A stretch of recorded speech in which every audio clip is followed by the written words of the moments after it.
ओम नमो भगवते वासुदेवाय। राधे राधे। आप सभी भक्तों को माघ मास की मंगलमय शुभकामनाएं। भगवान श्री हरि विष्णु और माता लक्ष्मी की कृपा आप और आपके परिवार पर सदैव बनी रहे। आज 15 जनवरी 2025 है और दिन है बुधवार का। आज माघ मास का दूसरा दिन है।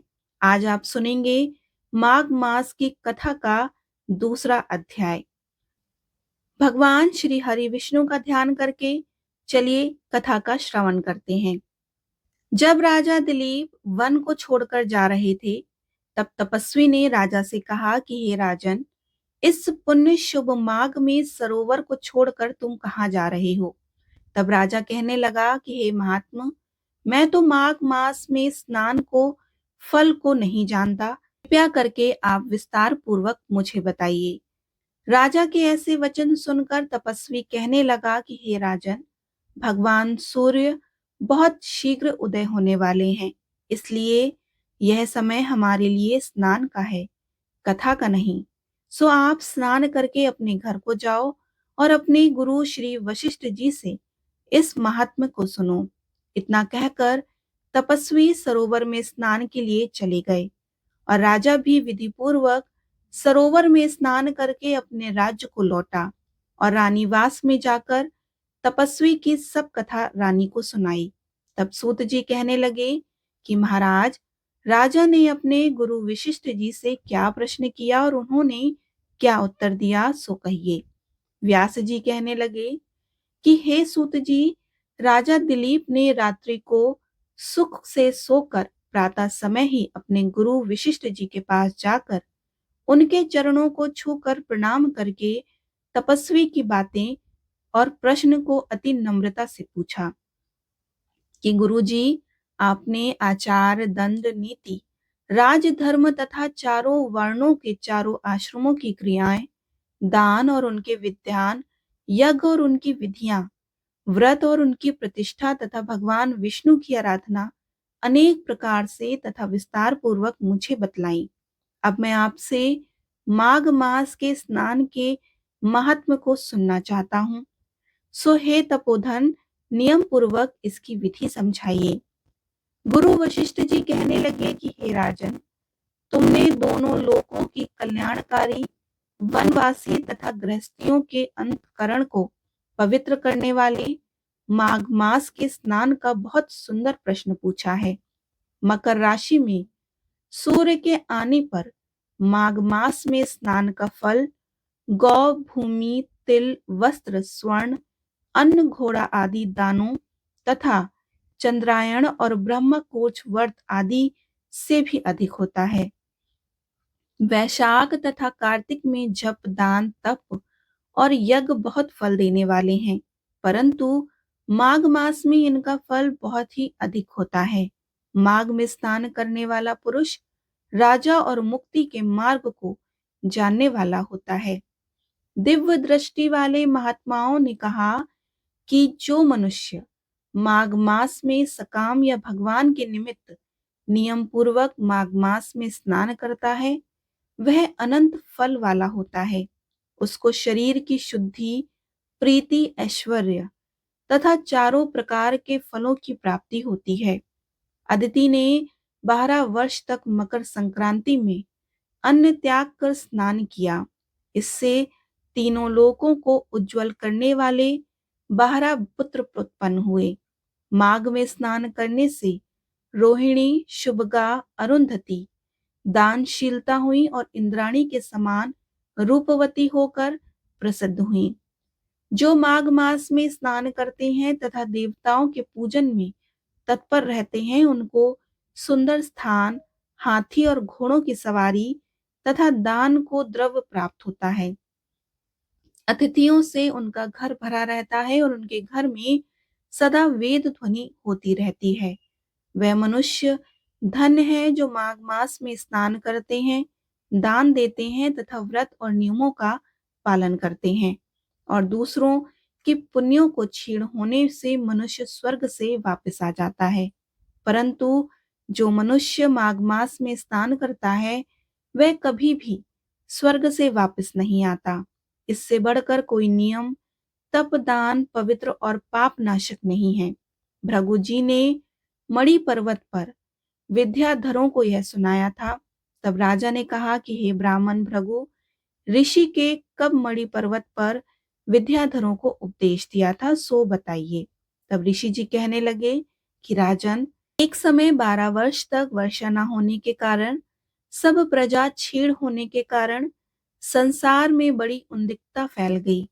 हिमाचल और विंध्याचल पर्वत के मध्य का देश निर्जन होने के कारण श्राद्ध, तप तथा स्वाध्याय सब कुछ छूट गए।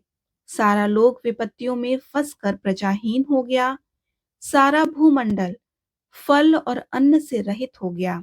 तब विंध्याचल से नीचे बहती हुई नदी के सुंदर वृक्षों से आच्छादित अपने आश्रम से निकलकर श्री भृगु ऋषि अपने शिष्यों सहित हिमालय पर्वत पर गए। इस पर्वत की चोटी नीली और नीचे का हिस्सा सुनहरी होने से सारा पर्वत पीतांबरधारी श्री भगवान के दृश्य लगता था। पर्वत के बीच का भाग नीला और बीच बीच में कहीं कहीं सफेद स्फटिक होने से तारों से युक्त आकाश जैसी शोभा को प्राप्त होता था। रात्रि के समय वह पर्वत दीपकों की तरह चमकती हुई दिव्य औषधियों से पूरित किसी महल की शोभा को प्राप्त होता था। वह पर्वत शिखाओं पर बांसुरी बजाती हुई और सुंदर गीत गाती हुई किन्नरियों तथा केले के पत्तों की पतकाओं से अत्यंत शोभा को प्राप्त हो रहा था। यह पर्वत नीलम, पन्ना, पुखराज तथा इसकी चोटी से निकलती हुई रंग बिरंगी किरणों से इंद्रधनुष के समान प्रतीत होता था। स्वर्ण आदि सब धातुओं से तथा चमकते हुए रत्नों से चारों ओर फैली हुई अग्नि ज्वाला के समान शोभायमान थी। इसकी कंदारों से काम पीड़ित विद्याधारी अपने पतियों के साथ आकर रमण करती थी और ऐसी गुफाओं में ऐसे ऋषि मुनि जिन्होंने संसार के सब कलेशों को जीत लिया, रात दिन ब्रह्म का ध्यान करते और कई एक हाथ में रुद्राक्ष की माला लिए हुए शिव की आराधना में लगे हुए हैं। पर्वत के नीचे भागों में जंगली हाथी अपने बच्चों के साथ खेल रहे हैं तथा कस्तूरी वाले रंग बिरंगे मृगों के झुंड इधर उधर भाग रहे हैं। यह पर्वत सदा राजहंस तथा मोरों से भरा रहता है। इसी कारण इसको हेमकुंड कहते हैं। यहाँ पर सदैव ही देवता और अप्सरा निवास करते हैं। इस प्रकार माघ मास महात्म्य दूसरा अध्याय संपूर्ण हुआ। बोलिए श्री हरि विष्णु भगवान की जय। अब आप सुनेंगे श्री नारायण कवच। नारायण कवच भगवत पुराण के छठे स्कंद के अध्याय 8 में आता है। यह देखा और अनदेखी हमारे दुश्मनों से खुद को बचाने के लिए एक कवच है। नारायण कवच एक बहुत ही संक्षिप्त स्त्रोत है जिसमें केवल 24 श्लोक हैं। इसे दिन में एक बार पढ़ना चाहिए और मुश्किल से इसमें 10 मिनट लगते हैं। इस प्रक्रिया को अग्नय और करन्यास कहा जाता है। श्रीमद् भागवत के अध्याय 8 में नारायण कवच के संबंध में न्यास व कवच पाठ हेतु बताया गया है। श्री भगवान श्री हरि गरुड़ की पीठ पर अपने चरण कमल रखे हुए हैं। अड़िमा आदि 8 सिद्धियां उनकी सेवा कर रही हैं। राजा परीक्षित ने पूछा कि भगवान, देवराज इंद्र ने जिससे सुरक्षित होकर शत्रुओं की चतुरांगिनी सेना को खेल खेल में अनायास ही जीत कर त्रिलोकी की राजलक्ष्मी का उपभोग किया, आप उस नारायण कवच को सुनाइए और यह भी बतलाइए कि उन्होंने उससे सुरक्षित होकर रणभूमि में किस प्रकार आक्रमणकारी शत्रुओं पर विजय प्राप्त करी। श्री शुक्र जी ने कहा कि परीक्षित, जब देवताओं ने विश्व रूप को पुरोहित बना दिया, तब देवराज इंद्र के प्रश्न करने पर विश्व रूप ने नारायण कवच का उपदेश दिया। तुम एकाग्र चित्र होकर इसका श्रवण करो। विश्व रूप ने कहा कि देवराज इंद्र, भय का अवसर उपस्थित होने पर नारायण कवच धारण करके अपने शरीर की रक्षा कर लेनी चाहिए। उसकी विधि यह है कि पहले हाथ पैर धोकर आचमन करें, फिर हाथ में कुश की पवित्री धारण करके उत्तर मुख कर कर बैठ जाएं। इसके बाद कवच धारण पर्यंत और कुछ न बोलने का निश्चय करके पवित्रता से ओम नमो नारायणा और ओम नमो भगवते वासुदेवाय इन मंत्रों के द्वारा हृदय आदि अंग न्यास तथा अंगुष्ठ आदि करन्यास करें।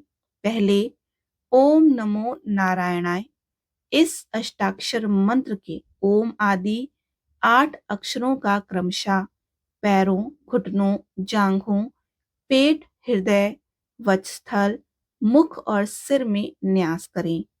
पूर्वोक्त मंत्र के यकार से लेकर ओंकार तक 8 अक्षरों का सिर से आरंभ कर उन्हीं 8 अंगों में विपरीत क्रम से न्यास करें।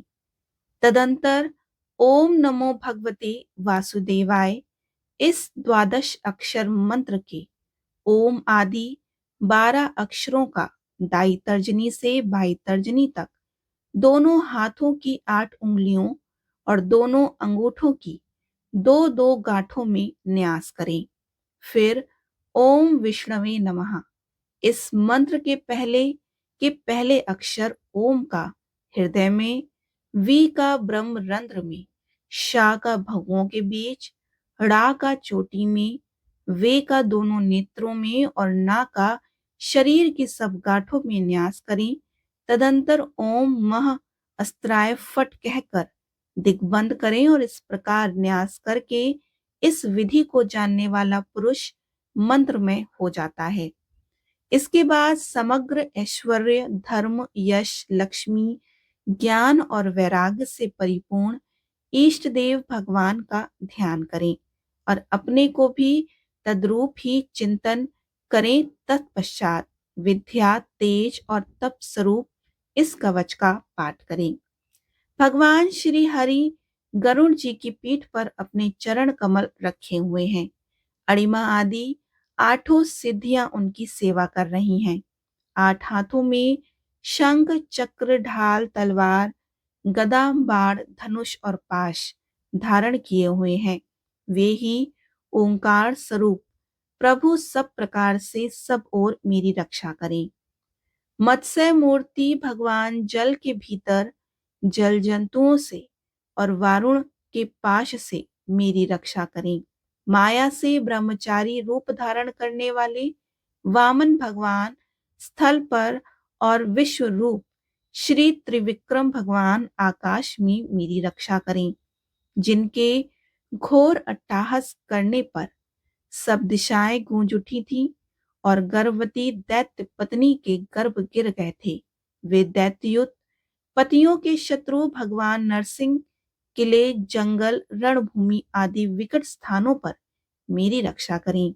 दहाड़ों पर पृथ्वी को उठा लेने वाले यज्ञ मूर्ति वराह भगवान मार्ग में परशुराम जी, पर्वतों के शिखरों और लक्ष्मी जी के सहित भरत के बड़े भाई भगवान रामचंद्र प्रवास के समय मेरी रक्षा करें। भगवान नारायण मारण मोहन आदि भयंकर अभिचारों और सब प्रकार के प्रमादों से मेरी रक्षा करें।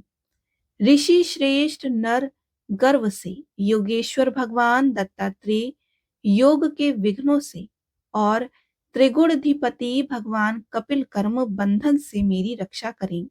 परम श्री सनत कुमार कामदेव से हैग्रीव भगवान मार्ग में चलते समय देव मूर्तियों को नमस्कार आदि न करने पर अपराध से, देवर्षि नारद सेवा अपराधों से और भगवान कच्छप सब प्रकार के नरकों से मेरी रक्षा करें। भगवान धन्वंतरी कुपत से, जितेंद्र भगवान ऋषभ देव सुख दुख आदि भयदायक द्वंद्वों से, यज्ञ भगवान लोकापवाद से, बलराम जी मनुष्यकृत कष्टों से और श्री शेष जी क्रोधवश नामक सर्पों के गणों से मेरी रक्षा करें। भगवान श्री कृष्ण द्वैपायन व्यास जी अज्ञान से तथा बुद्ध देव पाखंडियों से और प्रमाद से मेरी रक्षा करें। धर्म रक्षा करने वाले महान अवतार धारण करने वाले भगवान कल की पाप बहुल कल की काल के दोषों से मेरी रक्षा करें। प्रातःकाल भगवान केशव अपनी गदा लेकर कुछ दिन चढ़ जाने पर भगवान गोविंद अपनी बांसुरी लेकर, दोपहर के पहले भगवान नारायण अपनी तीक्ष्ण शक्ति लेकर और दोपहर को भगवान विष्णु चक्रराज सुदर्शन लेकर मेरी रक्षा करें। तीसरे पहर में भगवान मधुसूदन अपना प्रचंड धनुष लेकर मेरी रक्षा करें। सायकाल में ब्रह्मा आदि त्रिमूर्तिधारी माधव, सूर्यास्त के बाद ऋषिकेश, अर्धरात्रि के पूर्व तथा अर्धरात्रि के समय अकेले भगवान पद्मनाभ मेरी रक्षा करें। रात्रि के पिछले पहर श्री वत्सलक्ष श्री हरि, उषा काल में खड्गधारी भगवान जनार्दन, सूर्योदय से पूर्व श्री दामोदर और संपूर्ण संध्याओं में कालमूर्ति भगवान विश्वेश्वर मेरी रक्षा करें। सुदर्शन आपका आकार चक्र की तरह है और आपके किनारे का भाग प्रलयकालीन अग्नि के समान अत्यंत तीव्र है। आप भगवान की प्रेरणा से सब ओर घूमते रहते हैं और जैसे आग वायु की सहायता से सूखे घास फूस को जला डालती है, वैसे ही आप हमारी शत्रु सेना को शीघ्र से शीघ्र जला दीजिए। कौमुद की गदा आपसे छूटने वाली चिंगारियों का स्पर्श वज्र के समान असहाय है। आप भगवान अजित की प्रिया हैं और मैं उनका सेवक हूं। इसलिए आप कुष्मांड, विनायक, यक्ष, राक्षस, भूत और प्रेत आदि ग्रहों को भी अभी कुचल डालिए तथा मेरे शत्रुओं को चूर चूर कर दीजिए। शंख श्रेष्ठ, आप भगवान श्री कृष्ण के फूकने से भयंकर शब्द करके मेरे शत्रुओं का दिल दहला दीजिए एवं यातुनधाम, प्रथम प्रेत मात्र का पिशाच तथा ब्रह्म राक्षस आदि भयावने प्राणियों को यहां से झटपट भगा दीजिए। भगवान की श्रेष्ठ तलवार, आपकी धार बहुत तीक्ष्ण है। आप भगवान की प्रेरणा से मेरे शत्रुओं को छिन्न भिन्न कर दीजिए। भगवान की प्यारी ढाल, आप में सैकड़ों चंद्रकार मंडल हैं। आप पाप दृष्टि, पापात्मा शत्रुओं की आंखें बंद कर दीजिए और उन्हें सदा के लिए अंधा बना दीजिए। सूर्य आदि ग्रह, धूमकेतु आदि केतु, दुष्ट मनुष्य, सर्प आदि रेंगने वाले जंतु, दाढ़ों वाले हिंसक पशु, भूत प्रेत तथा पापी प्राणियों से हमें जो जो भय हो और जो जो हमारे मंगल के विरोधी हों, वे सभी भगवान के नाम, रूप तथा आयुधों का कीर्तन करने से तत्काल नष्ट हो जाएं। ब्रद रथांतर आदि सामवेदीय स्त्रोतों से जिनकी स्तुति की जाती है, वे वेद मूर्ति भगवान गरुण और विश्वसेन से अपने नामोच्चारण के प्रभाव से हमें सब प्रकार की विपत्तियों से बचाएं। श्री हरि का नाम, रूप वाहन आयुध और श्रेष्ठ पाशर्द हमारी बुद्धि, इंद्रिय, मन और प्राणों को सब प्रकार की आपत्तियों से बचाएं। जितना भी कार्य अथवा कारण रूप जगत है, वह वास्तव में भगवान ही है। इस सत्य के प्रभाव से हमारे सारे उपद्रव नष्ट हो जाएं। अर्थ लोग ब्रह्मा और आत्मा की एकता का अनुभव कर चुके हैं। उनकी दृष्टि में भगवान का स्वरूप समस्त विकल्पों से रहित है, भेदों से रहित है, फिर भी वे अपनी माया शक्ति के द्वारा भूषण, आयुध और रूप नामक शक्तियों को धारण करते हैं। यह बात निश्चित रूप से सत्य है। इस कारण सर्वज्ञ सर्वव्यापक भगवान श्री हरि सदा सर्वत्र सब स्वरूपों से हमारी रक्षा करे, जो हमें अपने भयंकर अट्टहास से सब लोगों को भय को भगा देते हैं और अपने तेज से सबका तेज ग्रस्त कर लेते हैं। वे भगवान नरसिंह दिशा विदिशा से नीचे ऊपर बाहर भीतर सब ओर से हमारी रक्षा करें। देवराज इंद्र, मैंने तुम्हें यह नारायण कवच सुना दिया। अब इस कवच से तुम अपने को सुरक्षित कर लो। बस फिर तुम अनायास ही सब दैत्य युद्धपतियों को जीत कर लोगे। इस नारायण कवच को धारण करने वाला पुरुष जिसको भी अपनी नेत्रों से देख लेता है अथवा पैर से छू देता है, वो तत्काल समस्त भयों से मुक्त हो जाता है। वो इस वैष्णवी विद्या को धारण कर लेता है, उसे राजा, डाकू, प्रेत, पिशाच आदि और बाघ आदि हिंसक जीवों से कभी किसी प्रकार का भय नहीं होता। देवराज, प्राचीन काल की बात है, एक कौशिक गोत्रीय ब्राह्मण ने इस विद्या को धारण करके योग धारणा से अपना शरीर मरुभूमि में त्याग दिया। जहां उस ब्राह्मण का शरीर पड़ा था, उसके ऊपर से एक दिन गंधर्वराज चित्ररथ अपनी स्त्रियों के साथ विमान पर बैठकर निकली। वहां आते ही वे नीचे की ओर सिर किए हुए विमान सहित आकाश से पृथ्वी पर गिर पड़े और इस घटना से उनके आश्चर्य की सीमा ना रही। जब उन्हें बालखिल्य मुनियों ने बतलाया कि यह नारायण कवच धारण करने का प्रभाव है, तब उन्होंने उस ब्राह्मण देव की हड्डियों को ले जाकर पूर्व वाहिनी सरस्वती नदी में प्रवाहित कर दिया और फिर स्नान करके वे अपने लोक में चले गए।